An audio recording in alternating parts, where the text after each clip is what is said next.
The Demo Man. One of my favorite classes because of its fun gameplay and versatility. 1 second you blow up a sentry with a pipe bomb, and the next second you could be decapitating people with a samurai sword. There's always something I could play with him and have fun. But there's one weapon that has really gone unused and unnoticed by many people who play TF2. Which is a shame, since it has the potential to become a really great weapon. Hello everybody, and welcome to Meet the Weapons, where I go over weapons, history, statistics, and gameplay. And today I will talk about the Demo Man's least used secondary in TF2, the Scottish Resistance.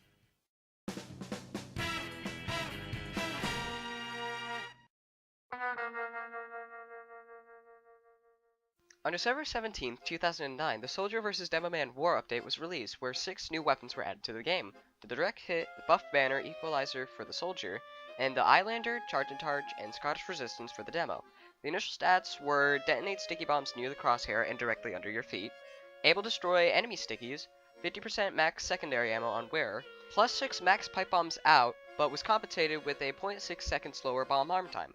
Then later, the next year, on September 30th, 2010, on the Engineer Update, the Scottish Resistance got some changes and new abilities. The Scottish Resistance now fires 25% faster, but now has a 0.8 second slower bomb arm time instead of 0.6.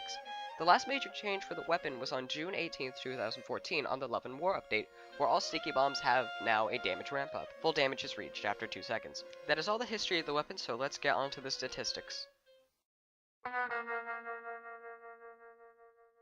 The Scottish Resistance is an explosive projectile weapon, and like all projectiles, they have a projectile speed. However, the speed matters on how long you charge the bomb. The Scottish Resistance has a maximum charge time of 4 seconds. When shooting the Scottish Resistance with no charge, it travels at 925 hammer units per second, and the whole 4 seconds charged, it travels 2,409 hammer units per second. So now let's talk about the damage of the weapon. The maximum fall for each sticky bomb is 60 damage. The base damage of each sticky bomb is 120, and the maximum ramp up for each sticky bomb is 144. For knowing how much damage a single sticky bomb will do, we will need to learn about splash damage. But since I hope most of you people already know what it is, I'll just skim through it. Splash damage is an area effect attack where you don't need to directly hit the target to do damage, such as the soldier's rocket launchers and the Demo Man's stickies.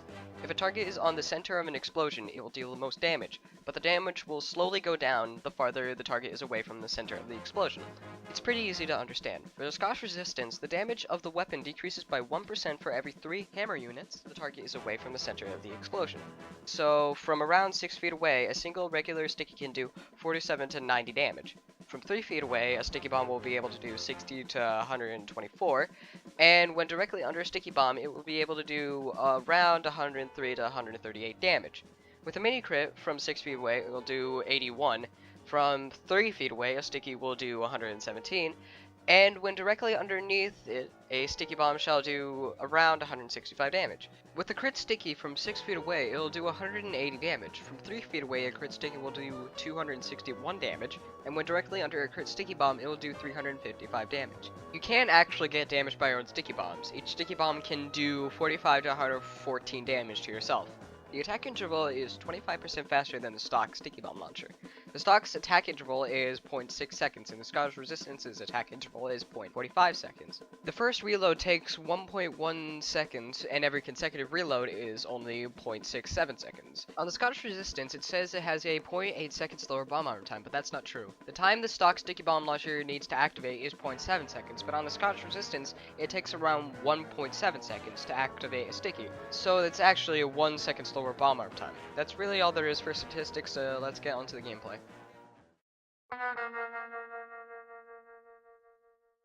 The 4 sticky bomb launchers could be placed on a triangle for all their uses. In the center of the triangle there's the stock, well balanced and good for mostly every situation.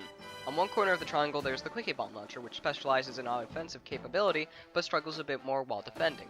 On the next point of the triangle there's the sticky jumper, which is a support secondary since it changes damage for mobility. And the last one will obviously be the Scottish Resistance for its much more defensive gameplay style, because of the slower bomb arm time makes it very difficult to use on offense. Since this weapon can lay out more pipe bombs, and it can only detonate stickies when looking at them, it makes it very good for trying to halt enemies that push through multiple flanks or doorways, and still have a few stickies left over to sticky trap the payload or any other objective. It takes a lot of practice to use this weapon effectively, and it is very satisfying when used correctly. This weapon is much more effective on game modes like attack and defend, maps, or payload, while on the defending side, but it is much less effective in game modes like Control Points and King of the Hill, where you need to alternate between attacking and defending when the time calls for it. which makes the Scottish Resistance very situational in those sort of moments. But then you can just focus on using your primary weapon for attacking with any grenade launcher if you can hit pills. However, in defensive situations, I find it to be good to pair with the Iron Bomber. Because of the arm time, this weapon is not really good in close combat or attacking scenarios, so you should use your primary or melee in those situations. Because you have to think smart about where your stickies are going, since if you don't use the weapon correctly, that slower bomb arm time will be the death of you. But anyway, this isn't necessarily a bad weapon. It definitely has the potential to be a great weapon, but it does require a lot of planning, skill, and patience. So it is a good weapon, it's just not a lot of people can use it correctly and or efficiently. But anyway, thank you for watching another poor quality video of mine, and in the next video I will go over the Sydney Sleeper.